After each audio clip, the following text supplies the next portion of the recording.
We can't control what happens to us. All we can control is what we do with it. Be brave.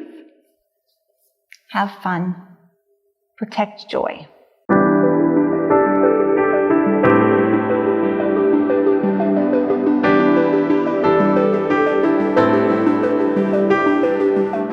Hey everybody, welcome back to the FYI podcast.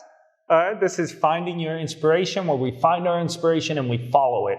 Today we are with an incredibly special guest, Erin Runnion, and we are going to talk about her amazing journey and all the things that she's doing. She's shaping a new path in the world, and she's helping a lot of families and a lot of people that are dealing with the unimaginable. So before we get all dark, we're going to keep it up and positive.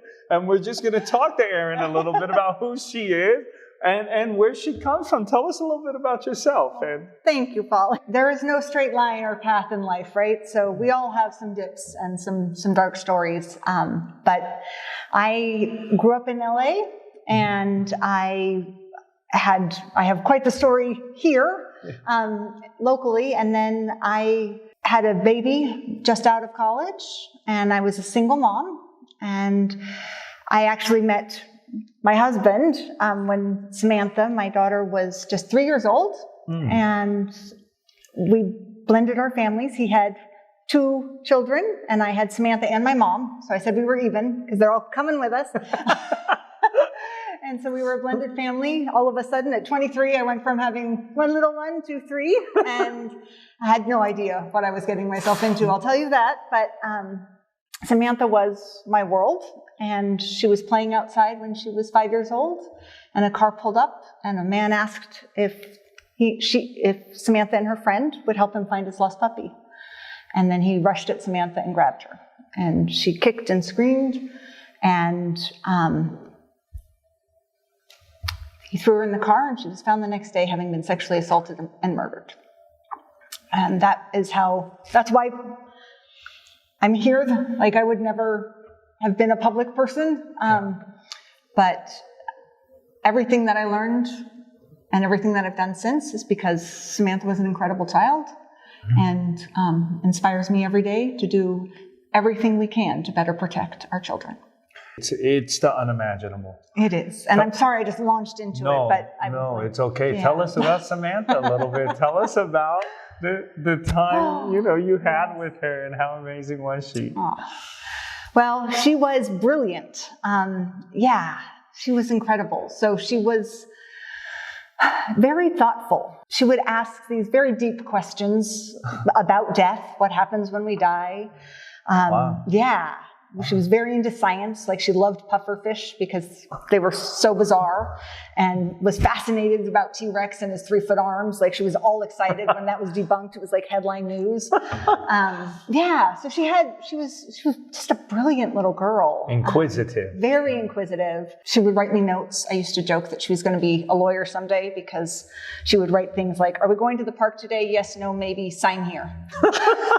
She was 5. She was 5. Samantha had a very fearless energy about her. She was curious about everything, excited to do everything.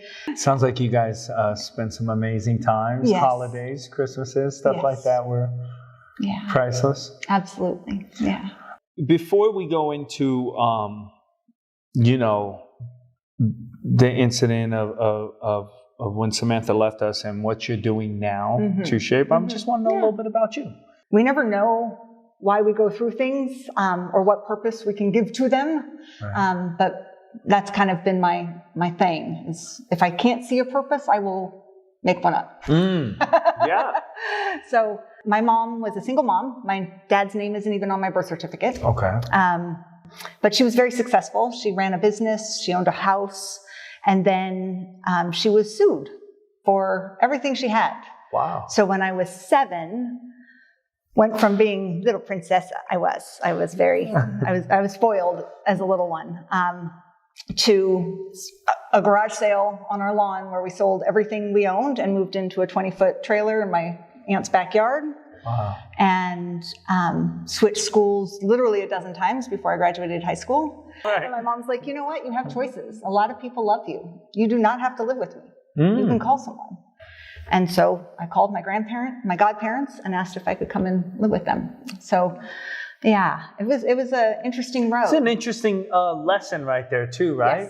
Yes. I like what your mom told you. I have to say that, like, you know what, you're loved. And you don't have to be here with me. Pick up the phone and call. That's actually empowering. It's empowering. I always try to find the lessons and everything that happens to us, right? Yes. But that's interesting because that leads into the woman you are today too, right? So I got really lucky. I saw a thing on the news when I was like 9 years old, and it was about the LA County High School for the Arts opening. And I said to my mom, because I love dance, I thought I was going to be a dancer. And I got in theater, not dance. Transferred schools for a year. My school took me back my senior year. We moved to Orange County, an hour in the other direction of LA. Right? So equidistant, but they had a public bus. So I caught the bus at 5:15 in the morning, my senior year of high school, so that I could get to my favorite school, and commuted back. I'd get home 7, 8 o'clock at night. Except when we were in shows, and then it was way later. You have literally not had an easy road. You had to go and get it. Yes. I did well in school. Like, I did have an hour and 40 minutes on the bus to do homework, so that helped. Right. But when it came to applying to schools, I was pretty hopeless. I really felt like I was going to have to start working and supporting my mom. Mm-hmm. And she said, the good thing about not having any money is you can go to any school you want. If they want you, they will pay for you to go. And you have a story, you have a voice, they're going to want you. So I applied to my dream schools. I made it into almost all of them. No Juilliard for me. Cream of God. They did try. Yeah. And then I got full scholarships to 2 different schools. Wow. And I got to choose. So I went to Hampshire College in Amherst, Massachusetts. They paid the whole way. So did you go? Did you complete school? Did you love it there? Did you work in theater in school? No. Oh. I didn't like their theater program. Okay. I ended up a cultural and religious anthropology major. What is that exactly? Say what? Right? Yeah. It's not a thing. There is no job description. Right. It absolutely doesn't segue you anywhere. Nope. But again, my mother was brilliant and eccentric but brilliant, and she said, it doesn't matter what you get your BA in. Right. It matters that you finish it. Right. It shows people that you can start something and finish it. So follow your interests. Yeah. Learn about something that you want to learn about. Now, what is that though? Is that like like for real? I'm like, I actually really don't. So is that like religious studies and anthropology? So like how religion and culture and conflict all combine to create chaos. That's incredible. I wanted to go down to Chiapas for graduate studies, and sadly, not sadly, but decided I wasn't going to send in that application once I found out I was pregnant with Samantha. Right. So it was a big turnabout, yes. But I expected to go to graduate school in Mexico, and yeah. So then you fall in love. Yes. So let's get in. So when you lost, it's a lot, but it sounds like the reason I really wanted to talk a little bit about you, because I think when people Google, right, everything's going to come up about Samantha and what you do today and your organization, and I also don't want to forget that you're an amazing person. Thanks. And sitting with you, it's tough because it's like you faced the most difficult thing anybody could imagine. So I'm honored to sit next to you. Thanks. And I just want to know a little bit about you and remind you that you were you before Samantha came, and you're you after. Yes. And Samantha's just a beautiful extension of you, right? Mm-hmm. Even now. And we know she's with you all the time. So after she passed, tell me what happens. From like when you find out, what happens? I was at work. Downstairs was a gym. I would go and work out either during lunch or after work. So I called home at 5 o'clock on a Monday and asked my mom if it was okay if I go work out. And she said, absolutely. The kids are all gathered around the table. Samantha and Sarah have been playing all day. Sarah was her best friend. She lived in our complex. She's like, she's waiting on the couch while Samantha eats her dinner, and so that they can start playing right away. But my mom was very proud that she had cooked a good meal. Again, not her forte, so it was a big deal. But it mattered. You know, it's the craziest thing. Small things really matter.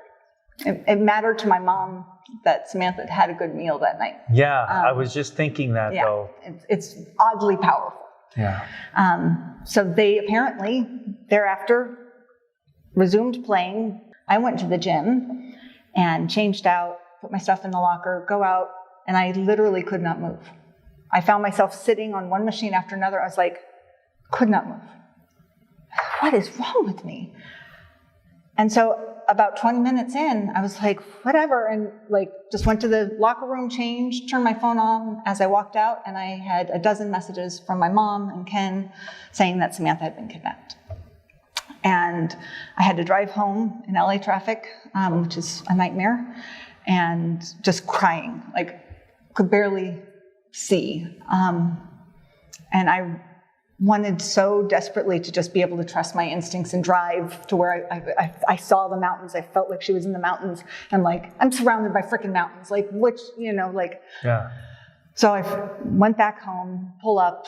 Our whole complex is covered with the yellow tape, and parked, ran by a bunch of police vehicles and was like, I'm the mother, ran in, talked to my mom briefly, and she said Sarah had run home to her place first, and then she and her mom came and told her, but she's like, it couldn't have been more than 5 minutes after it happened. She called 911.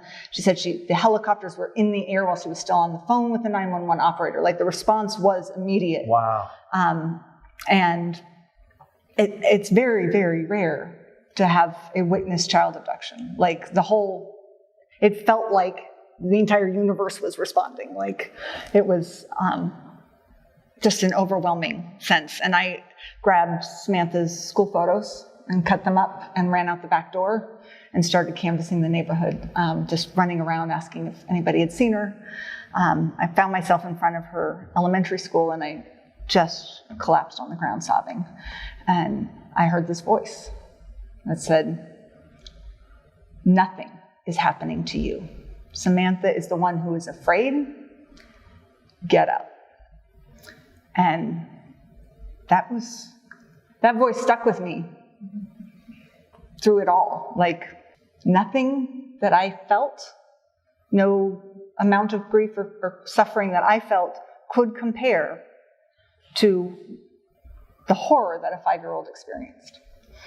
And for it to happen to this child who was so loving and so thoughtful, just unbelievably cruel that this happened to her. And so I couldn't feel sorry for myself. Like it was such a gift to pull myself out again and again with this did not happen to you. You get to respond and be the voice that she can't be. From the moment your baby was abducted, how long was it till you knew she was found? 24 hours. Wow. Not even 23 hours. 3 o'clock the next day. What were those 23 hours like? Hell. Those were the worst. Yeah. The world seems so gigantic when you're trying to find a 40-pound child. Like, I told the officers there that night that I'm like, I can't just sit here. I have to go look for her. Right. And so we asked if we could make photocopies of the missing flyer that they had made. We went to the store, make photocopies of the missing flyer. And while Ken was at the copy machine, I went looking for like tape and tacks, things that we could use to post it. And all of a sudden,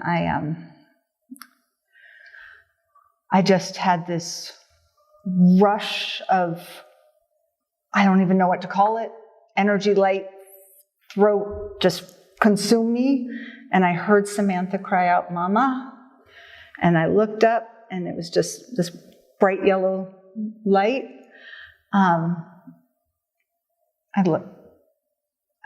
I just froze and I somebody who works there was like, are you okay, ma'am? And that kind of snapped me for a minute. And I just, in my head, called out, I love you. And I turned and I looked at the clock, and it was 9:30 p.m. And I knew that she was leaving. But I also had known a lot of survivors of child sexual abuse. And so I thought maybe she's left her body, and it doesn't mean she's gone. Like, you can't actually lose hope right now. And so, anyway, fast forward 3 years to the coroner's report, and she died between 8 and 10 p.m. Oh, wow. Yeah. But that was just the longest night of my life. Yeah. And then we had been taken into the station the next day for interviews, the whole family, in 2 cars. Ken was the stepfather, so they were giving him a pretty hard time. Apparently that interview did not last long. But in that time, my mother was left in front of a television with cartoons, and my mom doesn't do cartoons. My mom does news 24/7, so she changed the channel to the news. And so the 3 of them were in that waiting room, and they watched breaking news, a helicopter flying over where Samantha's body was found, and that's how they found out. And I, moments later, hear my husband screaming down the hall, "Where is Erin? Where is Erin? Does she know?" And then they came in and told me. So and you were with the police at the time, but they didn't even know they were found. Wow. Right? Because that's the thing about these. So wait a minute. Yep. So you weren't notified about your baby. It was the news broke before you're with the police. Mm-hmm. They were on the phone with the next county over. And the news is already reported. Because they were following the radio reports, right? So the helicopters were literally following the caravan of police vehicles to the location. They were there before the cops. Wow. Up ahead, up above, yeah. So in that moment, you find out and it's confirmed. What happens to you? I dissolved, just fell right out of my chair into a heap on the ground. As I fell, I remember just crying out, "Why do they have to kill them?" Because I don't get it. I'll never get it. And I tried for some time and decided, you know what? You don't actually want to be able to understand that level of insanity that could justify murdering a 5-year-old. Right. Yeah. You just have to be okay with not understanding that. But yeah, I don't know what happened. Honestly, time and space, like I said, I was underwater. It felt like I was underwater from that moment forward. Yeah, it pretty much made me lose all faith in humanity and everything I believed about faith, about the world. It just... So questioning God and everything. Yeah, it just took the ground out. Yeah. Right. Yeah. And in the days that followed, it was about, how do I honor her? How do I let people know who she is? Yeah. And give her, let her story be hers. Yeah. It's unimaginable. I can't even imagine, right? I'm trying, when I ask you what happened to you at that moment, I'm trying to imagine what that night must have been like at home, what the morning, if the morning even existed. It's just one, but I can't. I could never, ever know what your pain was. Right? We all go through tragedies, and one's tragedy, I feel like still though, I feel like what you've experienced is about as difficult as it could be, right? Yes. But I appreciate the way it happened, the suddenness of it. There's trauma upon trauma in Samantha's death, but when it comes to what you as a survivor go through afterward, it's the same. Why am I still breathing? You have to function. I had 2 kids still at home, right. But one of the things I had to deal with was Samantha was my only biological child. I was I'm not a mom. Losing that identity was something. It was like layers. It was like you just kept peeling back the layers for really easily the first year. It would be a new thing that I'm suddenly grieving that. And this was a year after 9/11. Like, I was already in a state of fear for my kids. Yeah, right. Like, I didn't realize that. They did not go outside again. And that made me angry. And that actually very much contributed to the direction the foundation started. So we started the Joyful Child Foundation right away because I had to have a way to direct people's energy. Like, people were so concerned about me, and I'm like, I'm still blessed in this life. Like, I have a family, I have support, but people, law enforcement, the community, people rallied around us like I've never heard of it before. If you watch the memorial service for Samantha, it was like she was royalty. Like, it was incredible. The church donated everything. Like, we were taken care of. Yeah, the community came together for you. Yes. Tell me about when it, and if it did, when it snapped to her legacy, and what can I do to keep her memory alive? And tell me about that feeling and where that goes.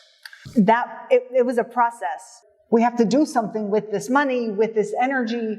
And some people in their cards were saying, I hope that you will help stop this from happening. Like, there was that seed was being planted. And then fast forward, I start looking into those organizations, and there wasn't a thing.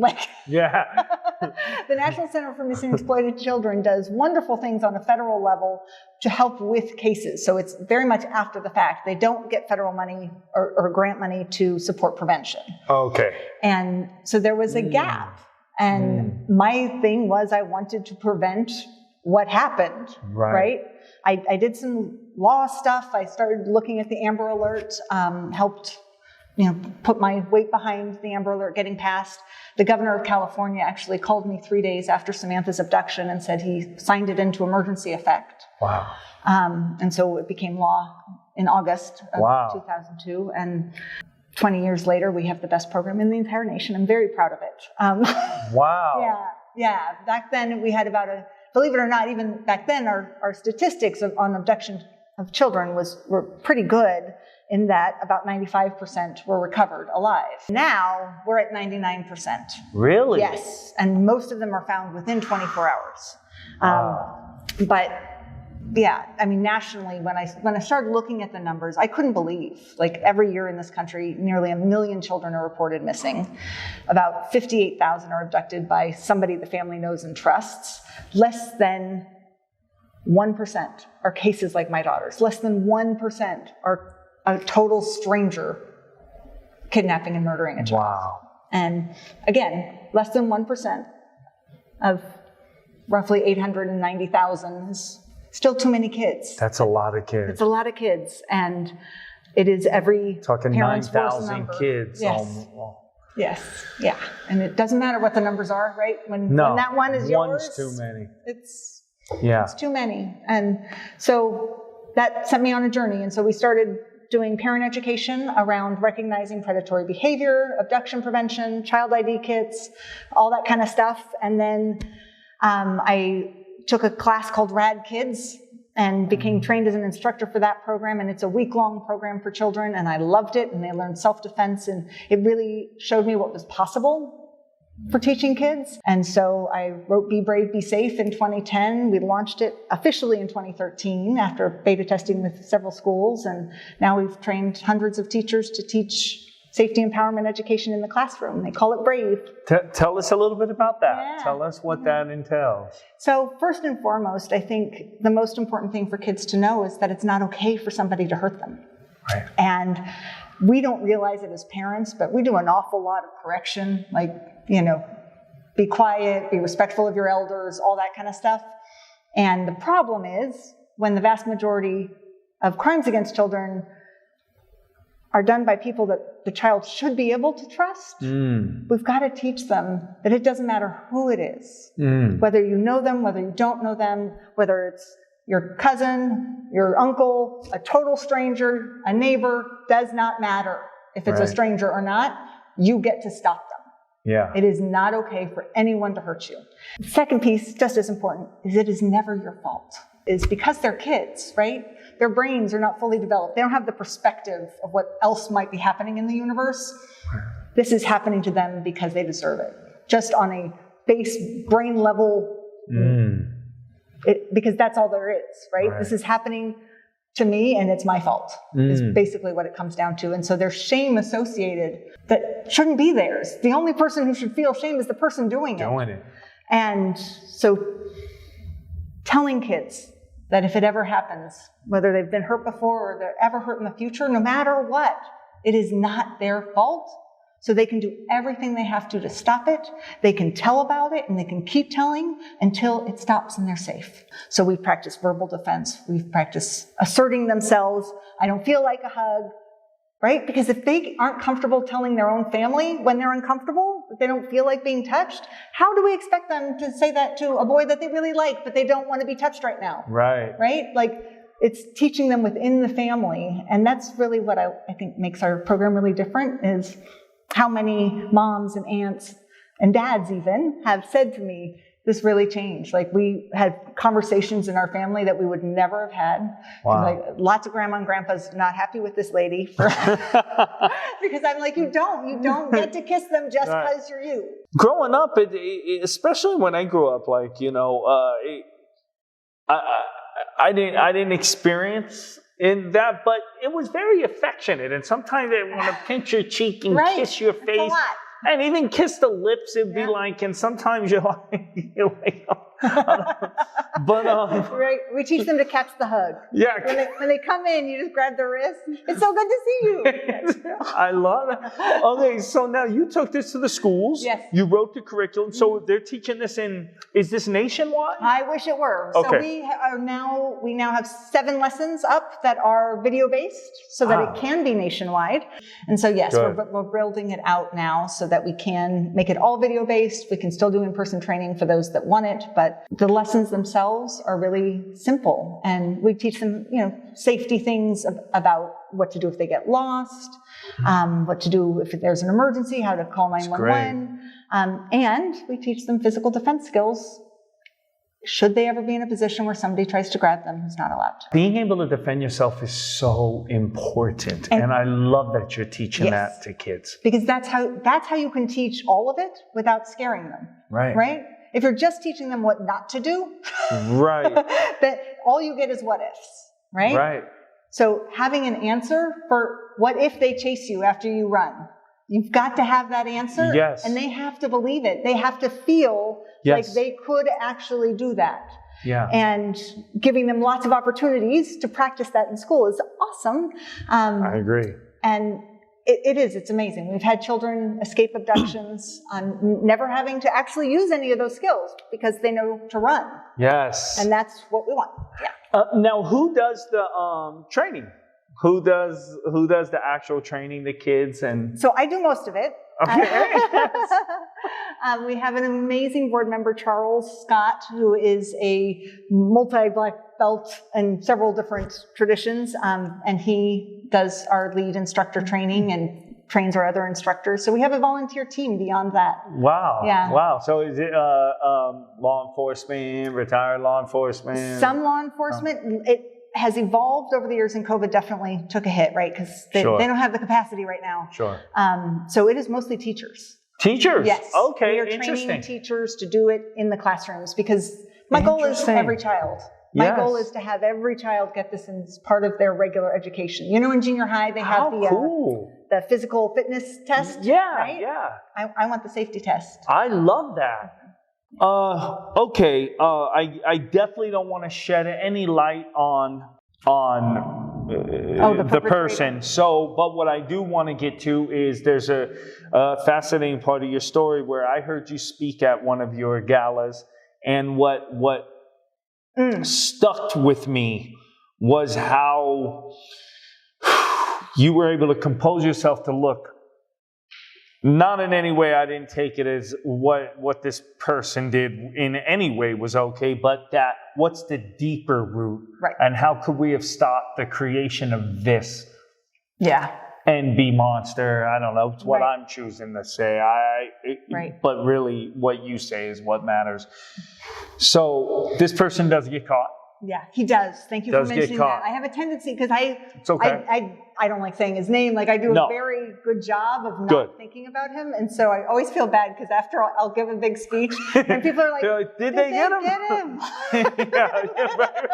Right. We're going to move past that part. That person was captured. Yep. But let's get into My story. your story about Yeah. how you see why this person did what they did, Right. and how we could prevent. Yes. There was a family This one. over 30 years ago, and they had 5 children, 3 boys, 2 little girls. They were the youngest, and mom and dad. And the father was apparently a very abusive alcoholic and would physically beat the boys often. And so one day, the oldest son was 13 years old when he ran out of the house, down the street to the police station, and begged them to come and help, because he was afraid his dad was actually going to kill his little brothers. So the police came to the house, and the police report said that the boys had been beaten badly. The house was disgusting. There was like mold growing on the kitchen counters. But the most disturbing thing was that there was a bathroom in the home that had a security gate on the door and the window of the bathroom, both of which could only be opened from the outside. It was a holding cell. It was jail. So they would throw the kids in there, sometimes for days at a time, when they misbehaved. And in all of the years that those boys were growing up with bruises, broken bones, getting more and more aggressive with each other and others, no one, no neighbor, no teacher, no parent of one of the friends, no relative, nobody ever reported that those boys were in danger of abuse. Wow. There was not one single follow-up visit. And the youngest boy in that family grew up. And 11 years later, he murdered my daughter. So he was 25 when this... He was 26 years old. 26 years old. Also an abused, tortured child. Yep, his entire life.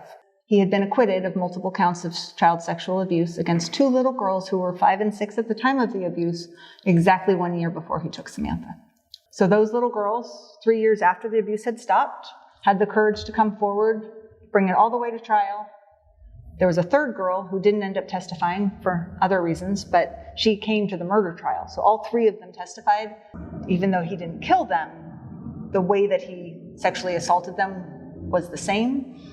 He worked in a factory and used medical devices. And so that was part of his conviction, was that connection. He also, when one girl resisted, pressed on her chest until she couldn't breathe and almost passed out. And that is how Samantha died. He pressed on her neck until her lung collapsed. Who am I to have any emotion to this situation when you're sitting here, you've been through it, you experienced, you had to go through this horrible thing, and then bam, you make this decision. This is not going to happen to another child. Right. If there's anything you guys can do, you start this foundation, you go to work, you keep Samantha's name alive.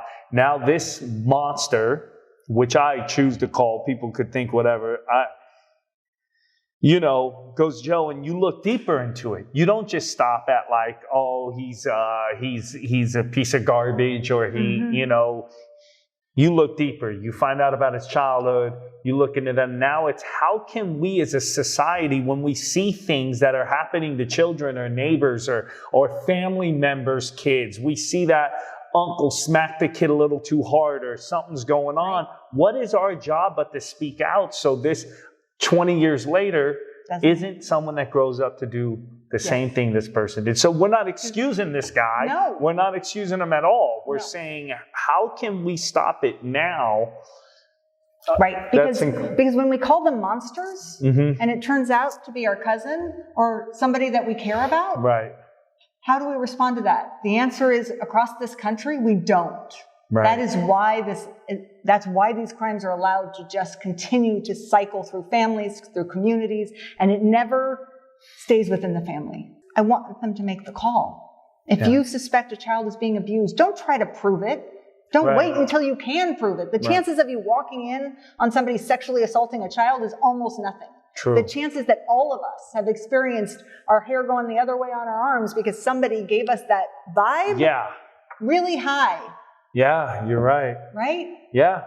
Yeah. If they are exposed to children, if they have the opportunity to be around kids, report it. Yeah. Let somebody get in there, start the paper, these files get big because it's very hard to prove. Yeah, I mean, I've actually, had that thought before, like, you see somebody like grab their kid and, there's no one else around and you kind of see them give them that shove about the neck and you're thinking, wow, do I say, that doesn't seem okay. Do I say something? Do I call? Right. But what you're saying is, say, call, do something. Yes. You don't know what's going on there. And I guess at the end of the day, if nothing's going on, it'll be found out. Yep. And maybe it was a that... spanking and right. or maybe something serious is happening. It's a complex issue, right? There's no easy way to fix crimes against children. Yeah. But what we can do that's sustainable is focusing on the children, right? It's protecting their joy. And that's where the Joyful Child came from. It was this idea that people cared so much about Samantha. And I'm like, show that compassion to the little girl next door, to the little guy who you saw just get pulled too hard. Like, reach out. Can you be of help? Do they need some help? Families are stressed out, so it isn't necessarily about reporting it to law enforcement. It can be about offering some assistance. Right. And just finding your voice in that, because kids can't speak up for themselves. I'm trying to change that, but they really need us to get their backs. Yeah, absolutely. Absolutely. Where can people, if people are interested, get involved or help in any way or donate or however, how can they? Yeah, go to thejoyfulchild.org, thejoyfulchild.org, and you can click on our events to see the kinds of programs we have going on. Contact us if you'd like access to the video-based lessons. We haven't publicly published them yet, but they are available. And you can email us at contact@thejoyfulchild.org. I love it. I want to ask today, Erin, where's Samantha and where are you guys at today together? How does that... 20 years. 20 years. 20 years. Yeah. I see her in everything. It's kind of crazy. But I love to garden, and that is largely because she was like my little garden fairy. She loved to plant things with me, and sunflowers were her favorite because they grew to be taller than her. And so, she'd be like eye level. She's like, oh, my buddy. Because she planted, it grew. And, that's where our logo comes from, because the day after she was found, I went out to our patio, and we had planted sunflowers that year, but nothing had bloomed. There was nothing. And I walked out, and there was a huge sunflower stalk with fully bloomed red and yellow sunflowers. Red was her favorite color. Wow. We planted yellow ones. I didn't even know red and yellow was a thing in sunflower. So my mom's friend was an artist, and she drew the sunflower, and that became our logo. Beautiful. Because it was like a kiss. It was like, I'm okay, Mom. Wow. Yeah. And I like to believe that she doesn't have to watch. I'd like to believe that she gets to move on.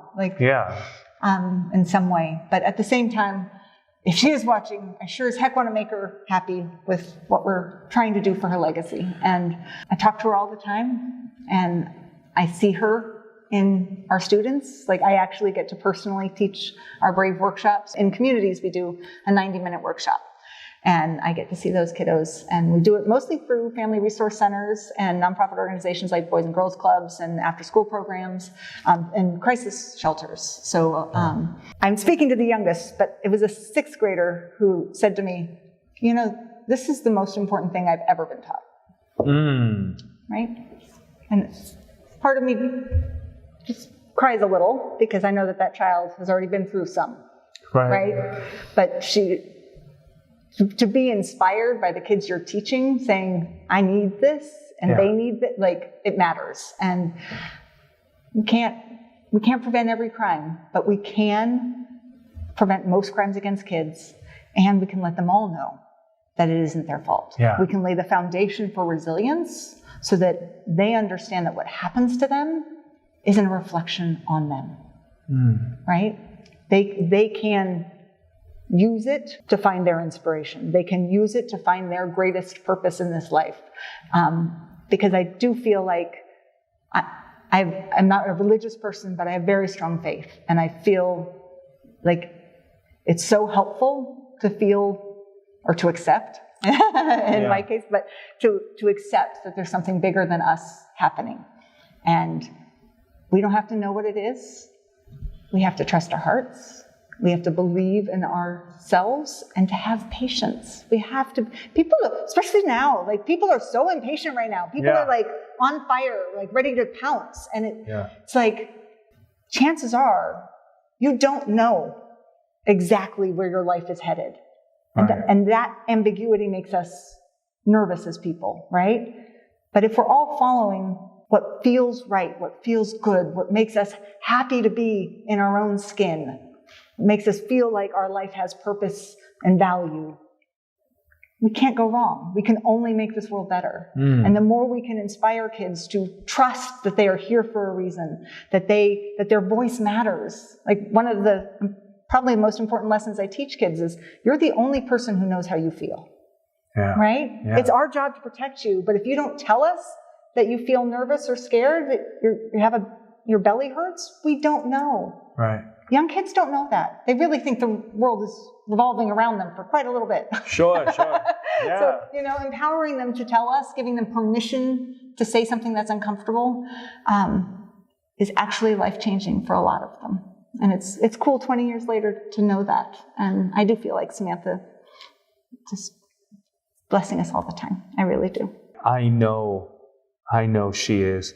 And I hold the faith. And I couldn't imagine, but I don't know the depths of what you, Samantha, and your family have been through. But one thing I do get out of it is the incredible arc that your life has took since that day. And hearing that is incredibly inspiring. Such a dark place to look at all the lives that you have affected today, and that Samantha, how many lives have been saved? That's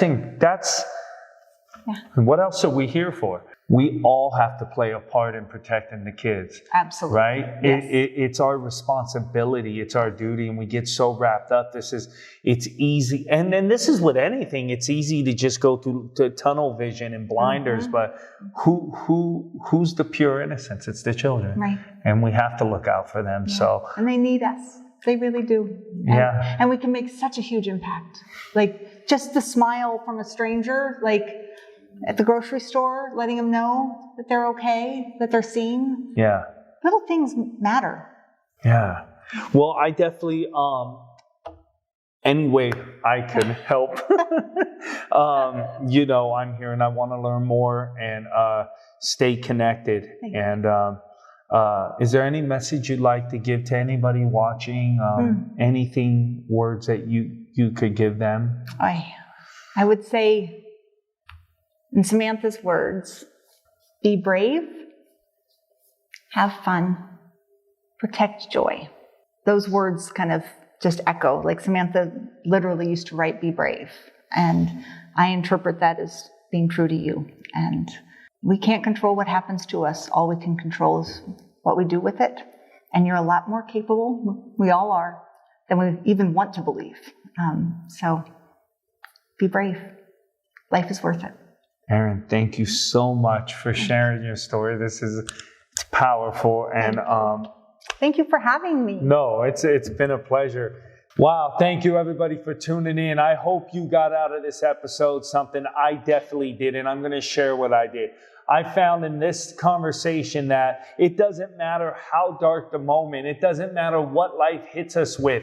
There's always something we could get out of that. The inspiration of this story, Erin's story, Samantha's stories, Ken's story, it's unmatchable. She took a moment in her life that we can't even fathom to imagine. Our deepest, darkest fears as parents. She took it and she found something out of it to go and to help others. That is the ultimate form of inspiration. She's saving lives. This organization is amazing. Please look at the website. If you get involved, great. If you could help in any way, great. But no matter what, I hope after watching this episode, you look around at your surroundings. If we see something, say something. It's our obligation. It's our humanity. It's our society. We're in this together, guys. Let's pay attention. Somebody out there, they need you. Not maybe. Somebody out there needs us right now. If you see something, say something. As always, I love y'all. I hope you love me back. All right, this is FYI, Finding Your Inspiration, where we find it and we follow it. Hey, what's up, everybody? Click on the link for the next episode. We're sitting down with Lloyd. Lloyd's a United States Marine. He's going to talk to us about growing up in South Central LA and his journey to being a business owner. Today, Lloyd runs one of the most successful barbershops in the area. FYI Podcast, where we find your inspiration and we follow it. You should never stress about the problems you be facing. Everybody in the mud on the struggle trying to make it. Look into the mirror and you see the motivation. Then you step into the world and you find your inspiration. I'm finding inspiration, and once I get a hold of it, I'll never get complacent. Look into the mirror and you see the motivation. Then you step into the world and you find your inspiration.